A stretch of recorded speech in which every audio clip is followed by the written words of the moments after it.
Eh ben, c'est reparti pour notre marathon. Installez-vous, attachez vos ceintures. On va commencer par écouter Mathilde Mériot et Jennifer Denis. L'une est psychologue clinicienne, doctorante à l'université de Mons en Belgique. Et puis l'autre est psychothérapeute, psychologue clinicienne, enseignante et chercheuse, postdoc à l'université de Trois-Rivières au Québec, mais à l'université de Mons, toujours en Belgique. Voilà. Et donc, on va questionner l'implicite avec elle. Et pourquoi est-ce qu'on va questionner l'implicite? Pour une description approfondie de nos actions thérapeutiques, donc méthode et application de l'entretien d'explicitation. Mesdames, à vous. Merci. Alors avant de commencer, on voulait vraiment remercier chaleureusement Jean-Paul pour son invitation et son accueil. Contact qui a pu se faire grâce à Christophe Lejeune, qui est un de nos collègues en fait, sur l'université de Liège, toujours en Belgique. Voilà. Et donc ce qu'on vous propose aujourd'hui, c'est de vous parler d'un outil de recherche qualitatif qui s'appelle l'entretien d'explicitation, qui a été développé par Pierre Vermeersch, qui est un chercheur français qui a travaillé longtemps au CNRS, chez vous, et qui a mis au point, je trouve, cet outil remarquable qui peut être utilisé dans différents contextes. Alors nous, bien évidemment, comme monsieur, j'ai oublié votre nom, Friard l'a mentionné, donc on est psychologue, et donc on l'utilise dans la recherche en psychologie et également dans notre pratique clinique. Voilà. Alors sans plus attendre, je vais laisser la parole à Mathilde. Donc, bonjour à tous. Avant de commencer, je voulais juste débuter par une mise en situation qui va vous permettre un peu d'expérimenter le type de guidage qu'on utilise, donc avec l'entretien d'explicitation, donc dans nos recherches et dans notre clinique. Ne vous endormez pas après ce copieux repas. Mais donc, je vous propose de prendre le temps de laisser revenir le moment où vous êtes entré dans cette salle ce matin. Prenez le temps de laisser revenir juste ce moment et de voir ce qui vous revient spontanément. Peut-être avez-vous besoin de fermer les yeux pour retrouver ce contact, ou peut-être pas. Peut-être qu'il vous revient l'effet que cette pièce a eu sur vous. Peut-être êtes-vous frappé à ce moment-là par sa superficie, sa luminosité, sa sonorisation. Voilà, je vous propose de laisser revenir ce bref moment où vous cherchez une place pour vous asseoir, où vous hésitez peut-être, ou au contraire vous vous dirigez directement vers un siège. Peut-être que votre attention se porte à ce moment-là sur des personnes spécifiques dans la pièce. Peut-être échangez-vous quelques mots. Ou peut-être que vous vous dites quelque chose dans votre tête à ce moment-là. Prenez le temps de laisser revenir ce moment et de porter votre attention sur les personnes qui sont autour de vous au moment où vous cherchez un siège. Prenez le temps de retrouver votre corps en train de se tourner, d'avancer, d'hésiter. Laissez revenir la manière dont vous vous approchez de ce siège, d'un pas rapide, lent, peut-être accéléré, ou peut-être pas. Prenez le temps de retrouver cette tonicité dans votre corps. À ce moment-là, vos muscles sont-ils tendus ou relâchés? Cette tonicité, vous la sentez au niveau de vos épaules, de votre dos, de votre nuque, ou encore de vos jambes?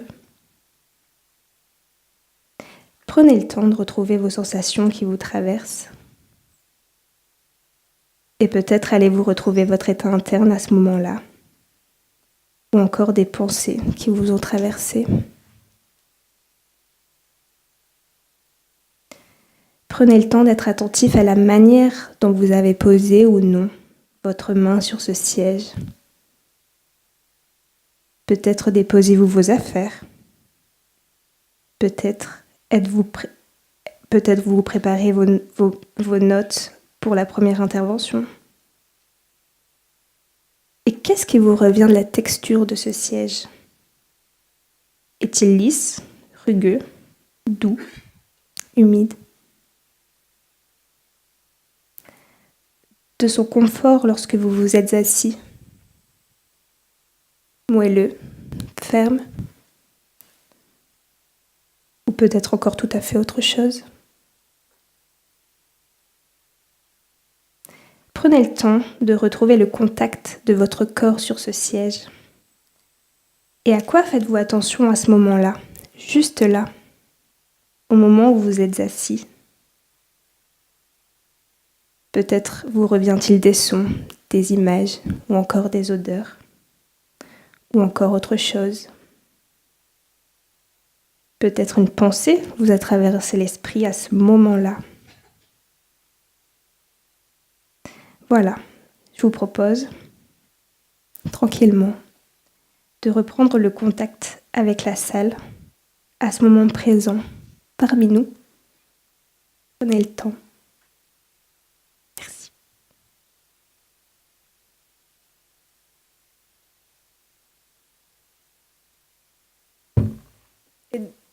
Et donc, ce type de guidage, cette mise en situation, vous avez permis, je l'espère, de retrouver votre état interne un petit moment.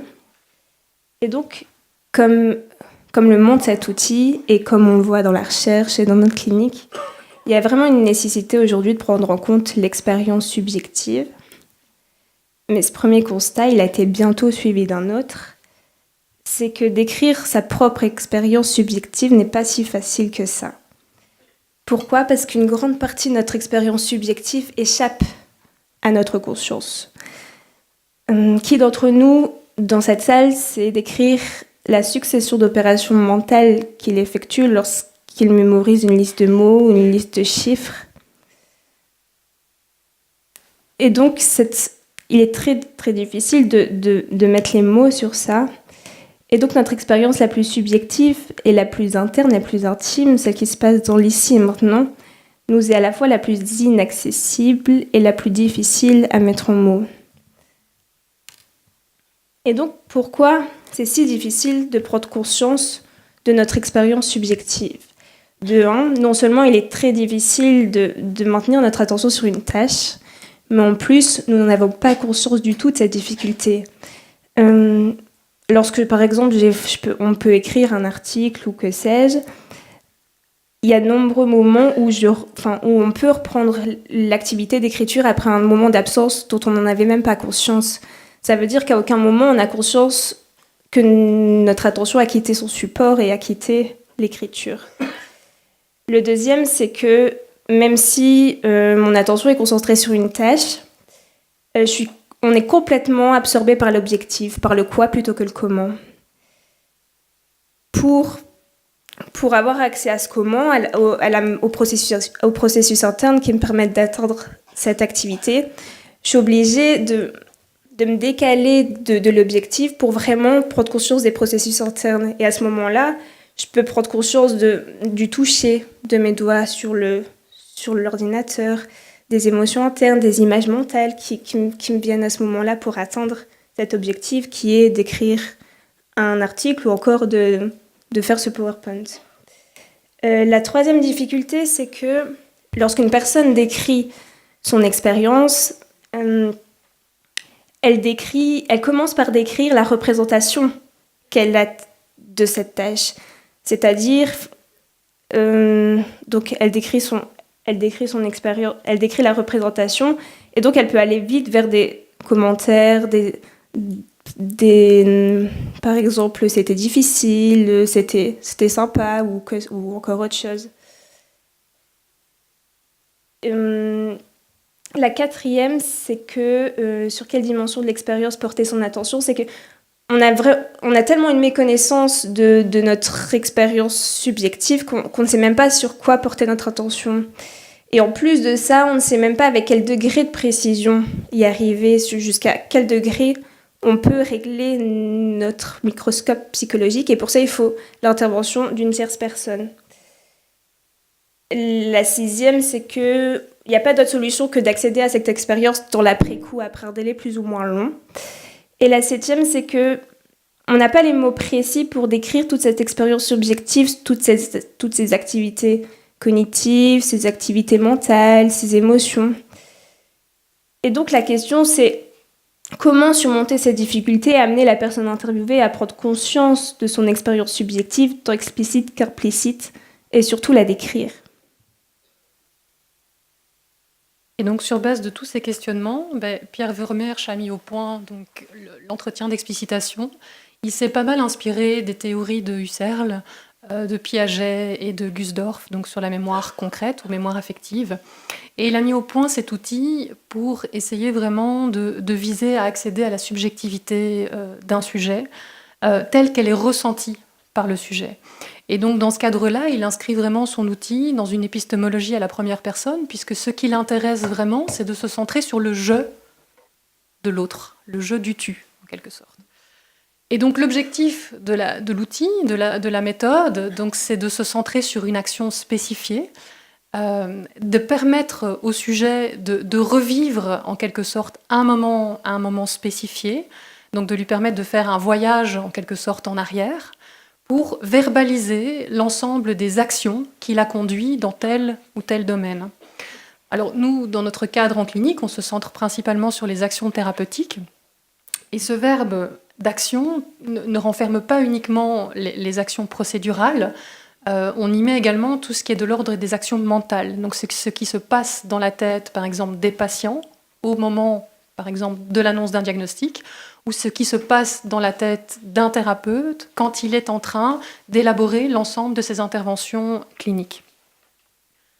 Alors, une des principales qualités de cet outil, c'est à la fois de pouvoir accéder aux connaissances dites explicites, c'est-à-dire aux connaissances réfléchies, celles dont on a directement conscience, celles qu'on peut décrire de manière assez facile, mais également d'avoir accès aux connaissances dites pré-réfléchies, c'est-à-dire aux connaissances implicites. Et là, je ne vais pas dire le mot inconscient, parce que le terme inconscient se rapporterait beaucoup trop facilement au terme de l'inconscient freudien. Or, on n'est pas du tout là-dedans. On est dans quelque chose d'autre. On est vraiment dans le pré-réfléchi, donc dans l'implicite. Donc on va voir un peu plus loin dans la présentation ce que ça recouvre, ce terme de pré-réfléchi. Et donc, grâce à un guidage bien spécifique qu'on va voir ensemble, on va pouvoir obtenir une description vraiment détaillée et une description vraiment fouillée de la manière dont un individu a conduit une action bien spécifique, en s'intéressant bien évidemment à, on le verra, différentes couches de vécu. Et donc l'objectif de l'entretien d'explicitation, c'est dans un premier temps de permettre au sujet de s'informer sur l'activité d'un tiers, de permettre aussi que l'intervieweur puisse aider l'interviewé à s'informer lui-même aussi sur les différentes actions qu'il conduit. Et puis, à force de pratiquer l'entretien d'explicitation, on en vient finalement à s'auto-expliciter entre guillemets soi-même, et donc à s'informer soi-même sur ses propres actions sans forcément avoir quelqu'un à ses côtés donc pour nous guider. Alors, je vous ai mis un petit schéma ici avec des poupées russes, parce que je trouve que c'est l'image la plus parlante, en tout cas, pour nous permettre de comprendre ce passage du pré-réfléchi au réfléchi. Donc, grâce, en quelque sorte, à ce guidage bien spécifique que Mathilde vous a fait découvrir un petit peu en début de séance, on va pouvoir élever progressivement le niveau de conscience du sujet et lui permettre d'acquérir une prise de parole incarnée, c'est-à-dire de revenir, en quelque sorte, à l'intérieur de lui-même et de prendre conscience de son vécu au moment même où il a vécu la chose que vous avez envie d'explorer avec lui. Et donc cet outil utilise principalement la mémorisation passive. Et je voudrais juste revenir sur le fait qu'il est difficile pour nous, en tant que chercheurs ou cliniciens, quand on est face à un patient, face à un élève, de les faire revenir vraiment, ou face à un soignant quand on fait de la recherche, pour moi dans mon cas, de les faire revenir sur leurs actions telles qu'elles ont été effectivement réalisées. C'est-à-dire que, par exemple, les personnes disent des choses, mais est-ce que c'est réellement ce qu'elles font ? Et donc, il y a vraiment un lien avec cette mémorisation passive, et on part de l'idée que pour chaque situation, on est sans cesse informé, affecté, mobilisé de façon partiellement réflexivement consciente et de façon majoritaire dans des formes de non-conscience. Et donc, Husserl a démontré que nous mémorisons en permanence de façon passive ce que nous vivons. Mais sans cette mémoire passive, je ne saurais pas dialoguer, je ne saurais pas suivre une conversation, je ne saurais pas retrouver le chemin de ma maison. Et donc, une grande partie pour nous est pré-réfléchie, c'est-à-dire que le sujet n'a pas conscience, ne sait pas qu'il dispose de ces informations parce qu'elles ne sont pas réflexivement conscientes pour lui. Et la difficulté, c'est que on cherche à être dans le rappel, c'est-à-dire que on est face à une difficulté qui est que je ne me rappelle pas parce que quand je le fais, rien ne me vient. Et c'est ça justement qu'il ne faut pas faire puisque le rappel éveille l'effort de mémoire, amène le rappel qui est largement inefficace comparé au fait de revivre. Et ce revivre nécessitera l'évocation. Et c'est comme ça qu'on arrivera à cette mémorisation passive. Et donc souvent, quand on fait de la recherche, en tout cas moi quand j'ai débuté ma thèse à l'époque, donc j'ai travaillé sur l'évaluation des processus thérapeutiques dans le travail clinique de crise, et s'est posé bien évidemment la question de la mise en place d'un dispositif méthodologique. Et bien évidemment, vu ma question de recherche, je manquerais directement dans des analyses qualitatives. Et donc, c'est poser cette question de comment je vais faire pour accéder à la manière dont les intervenants travaillent. Et donc, on s'est dit, tiens, pourquoi pas mettre une vidéo, simplement dans un cabinet de thérapeute, et voir un petit peu qu'est-ce qui se passe. Alors, la question de la vidéo est intéressante, mais elle nous donne, entre guillemets, une accessibilité uniquement à l'observable, au visible. C'est-à-dire que j'aurais regardé et observé avec une grille de lecture théorique les interventions, la manière dont l'intervenant lance ses différentes interventions, la manière dont il positionne son corps, la manière dont il il touche éventuellement le patient, mais avec la vidéo, il me manquait en quelque sorte l'accessibilité à ce qui se passe dans sa tête au moment même où il conduit ses interventions. Et donc comment il processe les choses dans sa tête et comment il construit l'ensemble de ses interventions cliniques. Et donc moi c'est comme ça en tout cas que je suis arrivée sur l'entretien d'explicitation, puisque ça nous permet vraiment de comprendre, grâce à ce concept de mémorisation passive, c'est que je peux être conscient des choses que je fais et je peux les décrire aisément, mais je me rends compte qu'en fait il se passe bien plus dans ma tête et dans mon corps que ce que je peux décrire à l'instant présent. Et donc, ça nous renvoie au concept de mémoire concrète de Gusdorf, sur lequel Vermeersch s'est beaucoup basé, qui est en quelque sorte une mémoire affective, c'est-à-dire une mémoire du sensoriel, une mémoire de l'émotionnel, et une mémoire surtout involontaire. Donc, je mémorise des choses indépendamment de moi-même. Et pourtant, ces choses, elles sont là à l'intérieur de moi. Et donc, l'entretien d'explicitation va permettre vraiment d'accéder, de réveiller, en quelque sorte, cette mémoire dite involontaire, cette mémoire affective, via le déclencheur de dimensions plus sensorielles, plus émotionnelles, donc comme Mathilde a pu faire l'expérience avec vous, pour progressivement retracer le déroulé des actions thérapeutiques. Donc je ne peux accéder à ce pré-réfléchi que par l'accès à la mobilisation du sensoriel et de l'émotionnel, et également du contextuel. Donc pouvoir remettre la personne vraiment dans le contexte dans lequel elle était, au moment même où elle a vécu son action. Ses actions. Et donc, comment ça marche l'entretien d'explicitation? Donc, il faut déjà peut-être préalablement savoir que ça nécessite plusieurs heures de formation et de la formation aussi continuer par la suite, parce que c'est vrai que le type de guidage est un guidage bien spécifique et ça demande vraiment un maniement particulier. Et donc, c'est pas évident, en tout cas, de permettre et d'amener l'autre dans un état dit d'évocation. Et donc, à l'intérieur de cette formation, on apprend à notamment mettre en place, alors je vais être un peu plus technique, mais des contrats d'attelage.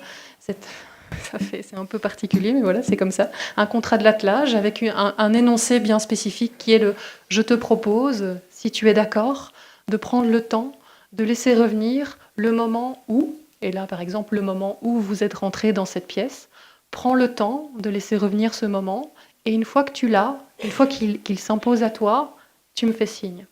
Et donc il y a vraiment cette proposition de je te propose, voilà. On laisse la liberté forcément à l'autre d'accéder ou pas à ce vécu. Si tu es d'accord, donc on fait un contrat de communication qu'on réitère tout au long finalement du guidage de l'entretien d'explicitation, puisque on peut affiner notre guidage de manière vraiment très fine et et faire vraiment une technique de focusing sur un moment bien précis. Et donc on doit demander l'autorisation continuellement à l'autre via ce contrat de communication, donc s'il est d'accord, qu'on puisse accéder progressivement à ce vécu. Parce qu'on rentre finalement progressivement dans les couches de son vécu à lui, et donc pour ne pas être dans une posture trop intrusive, on lui demande s'il est d'accord qu'on puisse s'arrêter sur ce moment-là et aller creuser petit à petit avec lui sur peut-être la dimension sensorielle ou une dimension plus kinesthésique par exemple ou olfactive. Voilà. Et donc on guide progressivement le sujet en essayant de le ralentir progressivement. Donc de passer d'une phase de description à une phase vraiment dite d'explicitation, dite d'évocation, où on va ralentir progressivement le rythme. Et donc l'intervieweur va lui-même à un moment donné avoir la tonalité de sa voix qui va diminuer, qui va baisser. La personne interviewée également. Il y a toute une mise en place de gestes aussi, on le verra plus loin dans une vidéo. Donc l'interviewé, quand il est vraiment dans cet état d'évocation, refait aussi très facilement les gestes. J'ai accroché mon rideau de cette façon-là, je l'ai montré du doigt de cette manière-là. Donc il refait les gestes. Et l'intervieweur, en quelque sorte, rentre vraiment dans un fonctionnement, dans une posture vraiment de synchronie interactionnelle et lui-même amené à faire les mêmes gestes que l'autre. Et donc il y a vraiment comme une espèce de bulle comme ça, interactionnelle, qui se crée entre les deux protagonistes. Et qui est assez, assez impressionnante toujours à voir au début. Alors, l'objectif de l'entretien d'explicitation, c'est de maintenir l'autre dans cet état d'évocation. Et donc, c'est pas toujours évident de maintenir une personne dans cet état d'évocation, puisqu'on peut très vite revenir finalement à la description de ce qu'on a fait, ou alors notamment moi j'ai interrogé des thérapeutes experts qui reviennent très facilement dans une phase interprétative, c'est-à-dire qu'ils interprètent ce qu'ils ont fait au moment même où ils ont pris en charge le patient. Mais c'est pas ça qui m'intéresse, c'est pas leur interprétation et leur réflexivité, j'ai envie de dire, de la manière dont ils ont pris en charge le sujet qui est intéressant, c'est non, comment on peut l'amener à revivre, à le remettre dans cette posture au moment même où il a pris ce sujet en état de souffrance. Voilà. Et donc, comme on l'a déjà mentionné, donc on replace l'interviewé dans son contexte, on lui permet de revisionner en quelque sorte la scène, de prendre conscience éventuellement des odeurs qui étaient dans cette pièce, de la luminosité de la pièce. Et par l'accès progressif à ce sensoriel et à cet émotionnel, on arrive progressivement à l'amener en état d'évocation. Et donc les signes, en tout cas, que l'intervieweur peut voir et qui nous dit que l'autre est vraiment en état d'évocation, mais on a notamment quelqu'un qui, donc je l'ai déjà dit, mais qui ralentit son débit verbal. Il y a également à un moment donné le regard qui part, le regard qui part vraiment dans le vide. La tonalité de la voix, donc en effet, qui ralentit également, la gestuelle vraiment qui apparaît. Et donc, quand on peut observer ça, en tout cas chez l'autre, on peut se dire là, en effet, il est en train de rentrer dans cet état d'évocation. Et donc, c'est vrai que dans les questions qu'on peut souvent recevoir, c'est quel est le lien avec la pratique de l'hypnose ? Il y a des choses qui sont assez similaires, en tout cas, dans la manière d'amener l'autre dans cet état d'évocation, comme dans la manière de suggérer à l'autre l'état hypnotique. Voilà, il y a des choses en effet très proches. Voilà. Et donc on fragmente en quelque sorte ces actions qu'on a envie d'explorer, soit de manière assez large ou soit de manière vraiment plus approfondie. Donc ça, bien évidemment, ça dépend toujours de l'objectif, l'objectif qu'on a mis en place avec notre interviewé et de où on a envie de l'amener aussi, quoi. Et on essaye finalement progressivement. Donc au milieu, vous avez vraiment l'action spécifiée sur laquelle on se centre. Et donc de manière horizontale, on va après avoir défini les objectifs, on va essayer de voir dans quelle mesure il a mobilisé son savoir expérientiel, son savoir théorique dans l'action qu'il a mis en place, via, donc, comme je l'ai dit, la mise en place du contexte, des éléments sensoriels, et également de l'exploration plutôt du pôle égoïque, c'est-à-dire du pôle des valeurs, qui sont également mobilisés dans les actions qu'on conduit, quoi. On agit d'une telle manière parce qu'on a aussi intériorisé tel type de valeurs au regard de son histoire de vie. Et donc le DE donc l'entretien d'explicitation, donc va nous permettre d'explorer différents types de couches de vécu. Donc un vécu, c'est quelque chose qui est extrêmement complexe. C'est pas compliqué, c'est complexe. Et Vermeersch, je trouve, le décrit très très bien, hein, ce vécu. Il dit d'ailleurs que l'intervieweur est le dessinateur du vécu de l'autre. Et il nous dit que l'entretien d'explicitation va nous permettre vraiment d'explorer à la fois ce qui se passe dans la tête des gens, c'est-à-dire d'explorer la dimension cognitive, hein, tous les actes cognitifs, mentaux qu'on processe vraiment dans notre tête, toutes les choses qu'on se dit, hein, ces petites voix qui nous parlent, qui ne sont pas toujours bienveillantes, la manière aussi dont l'individu va prendre ces informations, tant d'un point de vue interne qu'externe, explorer la couche plutôt corporelle, tous les gestes. Donc ça renvoie plutôt à la communication non verbale, tous les gestes, les postures qu'on prend quand on est face à quelqu'un. Donc on peut vraiment explorer toute cette dimension intersubjective, voilà, et la manière dont on s'ajuste finalement ou pas à l'autre. On va également explorer toute la couche émotionnelle, les émotions, les sentiments qui nous traversent et les valeurs. Et puis la couche égoïque, donc les croyances. Voilà. Et donc, au niveau des applications, les DE se destinent pour tous les praticiens, qu'on soit enseignants, chercheurs ou formateurs, à savoir que le DE a été créé dans une optique aussi plus dans l'enseignement, donc avec des élèves, et donc dans des domaines variés, c'est-à-dire qu'il y a des recherches qui ont été effectuées dans le sport, dans la clinique, dans l'enseignement. Et donc, concrètement, ça sert à quoi ? Donc, dans quelle mesure on peut s'en servir ? On peut soit se centrer sur les réussites, donc comment on s'y prend pour réaliser une action qui a bien marché. Par exemple, en tant qu'infirmière, je sais super bien faire des piqûres intraveineuses, même dans les situations difficiles. Et le DE va nous permettre de voir comment est-ce qu'on fait réellement et pourquoi pas donner l'astuce à des stagiaires ou autre chose. Ensuite, sur les actions aussi inefficaces, qu'est-ce qui n'a pas marché ? Et tout ça, on va permettre d'élucider les échecs et qu'est-ce qui a fait que ça n'a pas marché au final. Dans le but aussi d'y remédier par la suite. Ça permet aussi de proposer des moyens pour une pratique réflexive. Et donc, comment mes propres réactions ont participé ou non à la création de l'alliance thérapeutique. Il y a beaucoup de recherches qui sont faites sur l'alliance thérapeutique avec l'entretien d'explicitation.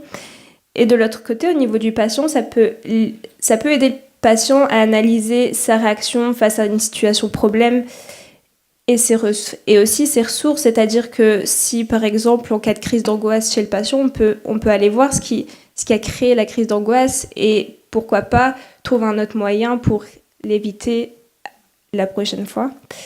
Ça permet aussi de développer les compétences métacognitives du patient et aussi permettre au patient de mieux comprendre sa maladie et de pouvoir la gérer par la suite. Et donc, plus concrètement,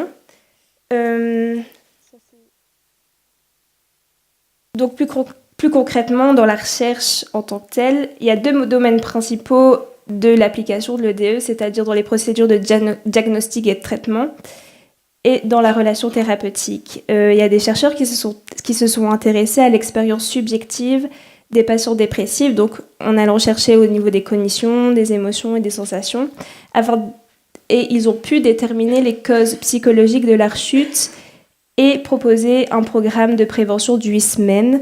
Si je me souviens bien, il y a 50% de risque de rechute, ou ça permet de prévoir 50% de la risque de rechute. Ça peut permettre aussi une meilleure évaluation de l'efficience thérapeutique d'un traitement pharmacologique. Et donc, en utilisant, parce qu'il y a beaucoup d'inventaires maintenant sur la symptomatologie ou des questionnaires de satisfaction de vie.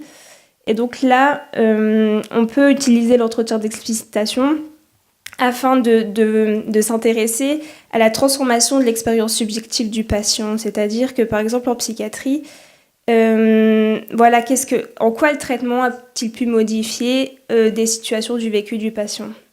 Par exemple, lors de la toilette ou lors des sorties, etc. Donc tout à l'heure, juste le slide d'avant, on a vu que ça pouvait aider le patient à mieux connaître sa maladie. Et dans ce cas-là, Petit Mangin a réalisé une recherche qui a pu identifier les signes précoces qui annoncent la survenue d'une crise d'épilepsie. Cette recherche a été aussi réalisée pour des troubles pathologiques comme l'anxiété généralisée ou dans les douleurs avec la fibromyalgie. Et donc comment le patient vit-il la douleur du corps et cette douleur ? Et donc la douleur a-t-elle une influence sur l'image du corps ? Et cette dernière a-t-elle réciproquement une influence sur l'expérience douloureuse ?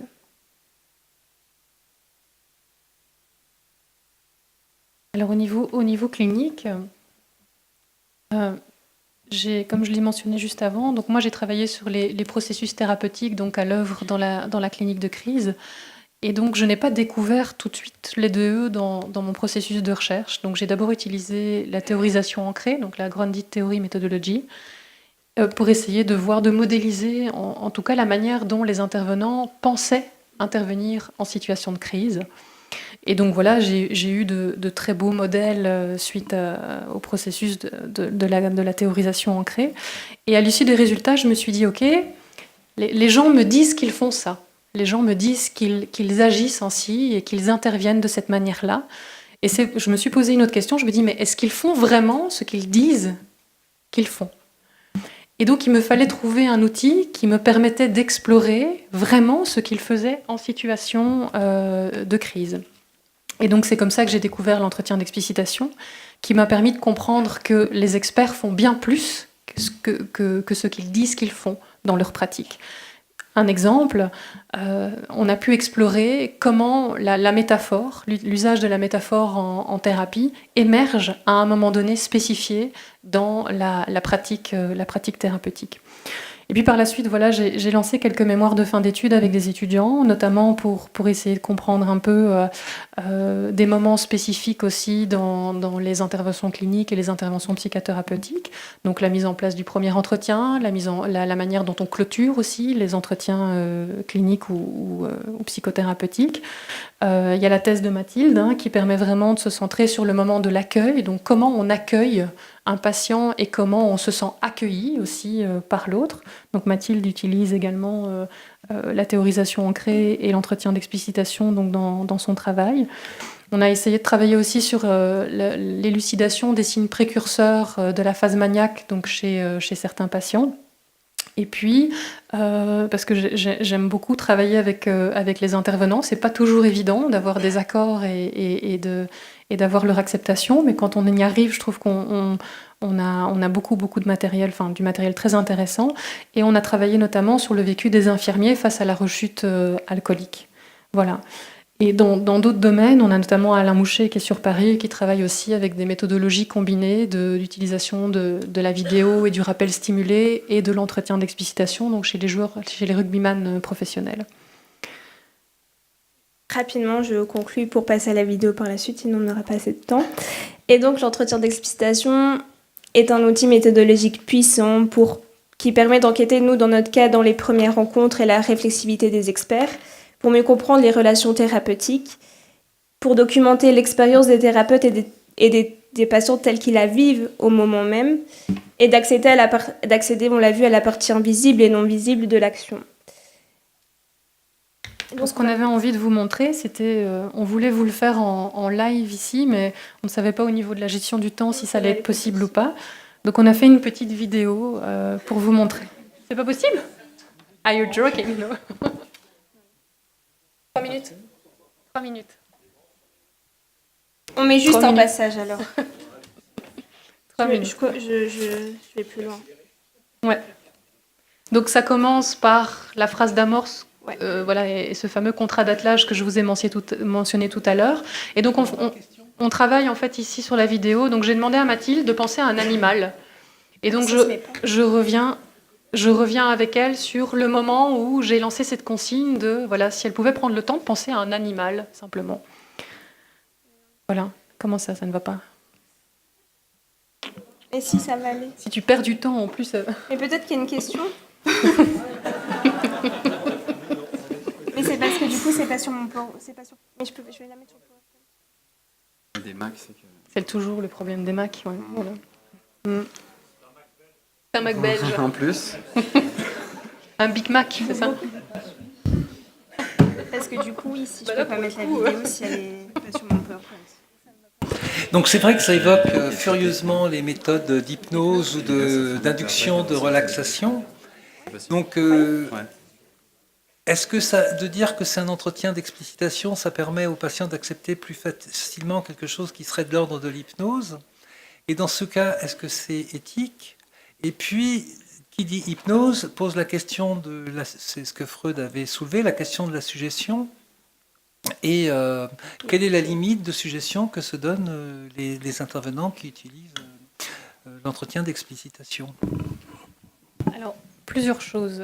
La première, c'est que l'entretien d'explicitation est un outil, et donc on ne va pas l'utiliser pleinement à l'intérieur, par exemple, d'une séance psychothérapeutique.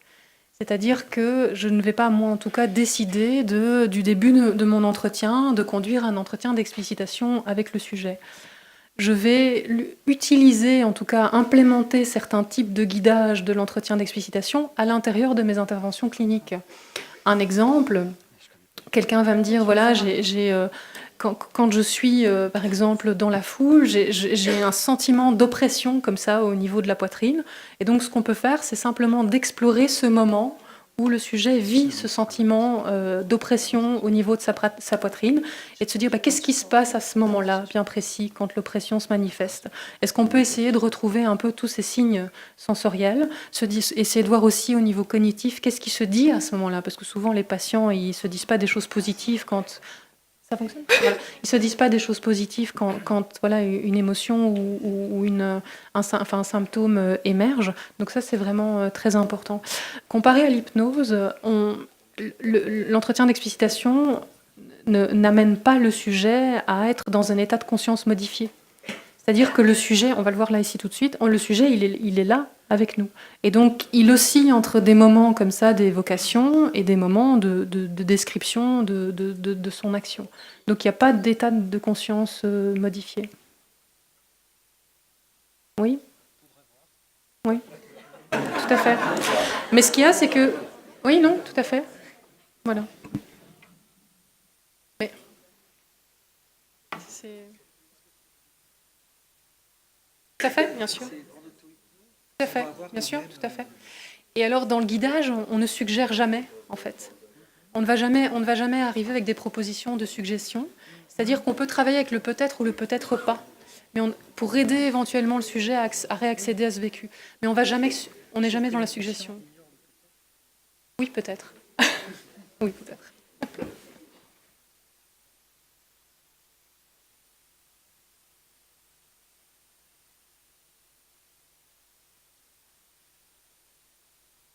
Mais là, je vais ouvrir un autre dossier.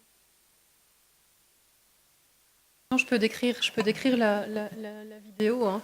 Donc j'avais demandé à Mathilde de penser à un animal, et puis avec la proposition, donc je te propose de prendre le temps de laisser revenir le moment où je t'ai demandé de penser à un animal.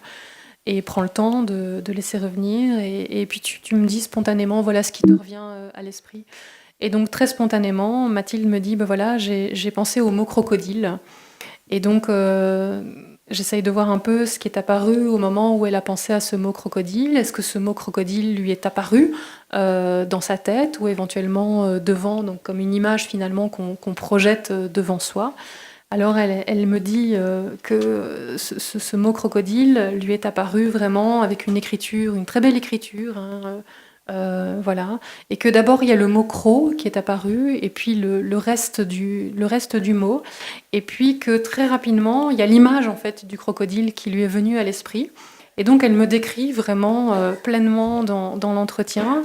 D'ailleurs, j'ai l'image qui me revient de ce que tu m'as décrit, mais elle me décrit des marécages autour du crocodile. Elle perçoit vraiment ce crocodile. Elle me décrit vraiment la texture de la peau du crocodile. Et donc, j'essaye de l'amener à voir ce qu'elle fait quand cette image lui apparaît devant les yeux. Et donc, elle me dit qu'elle tend la main vers le crocodile pour essayer de le toucher. Et donc, qu'elle a cette sensation de sentir en fait la peau rugueuse du crocodile sous ses doigts. Et que là, très très rapidement, donc de manière qu'on pourrait dire, je ne sais pas, un peu défensive, je ne sais pas, mais c'est interprétatif de ma part, il y a quelque chose de l'ordre d'une peur qui émerge. Et donc elle fait un pas en arrière et elle voit réapparaître en fait le mot crocodile et l'image du crocodile qui disparaît progressivement en fait dans sa tête, quoi. Donc voilà ce que la vidéo nous a permis d'explorer, c'est toute l'apparition de l'image de l'animal, la sensation de texture, l'apparition du mot, comment il apparaît face à elle. Voilà, on peut toujours affiner la granularité finalement du guidage. Donc là, on est resté sur ces éléments dont je vous décris, mais voilà. C'est dommage que n'ait pas passé. Mes voix me disent de vous remercier. On est désolé de ne pas pouvoir plus poser de questions, mais ceux qui veulent en savoir davantage, utilisez les pauses, venez les voir.